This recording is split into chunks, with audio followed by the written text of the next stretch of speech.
So you were a codecracker I was. until you got fired. Well, I did get fired, yes. How come? Well, how come? I got fired because, well, the Vietnam War was on, and the boss of bosses in my organization was a big fan of the war and wrote a New York Times article, magazine section cover story about how we're going to win in Vietnam and so on. And I didn't like that war. I thought it was stupid, and I wrote a letter to the Times, which they published, saying not everyone who works for, it was Maxwell Taylor, if anyone remembers that name, works for General Taylor, agrees with his views. And I gave my own views. Oh, okay, And, so that I can see that would... which were different from General Taylor's.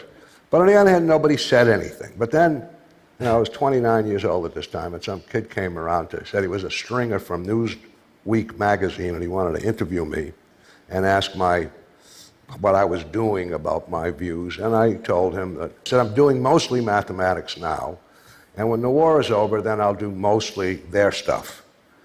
Then I did the only intelligent thing I'd done that day. I told my local boss that I gave that interview. And he said, what did you say? And I told him what I said. And then he said, I got to call Taylor. He called Taylor. That took 10 minutes. I was fired 5 minutes after that.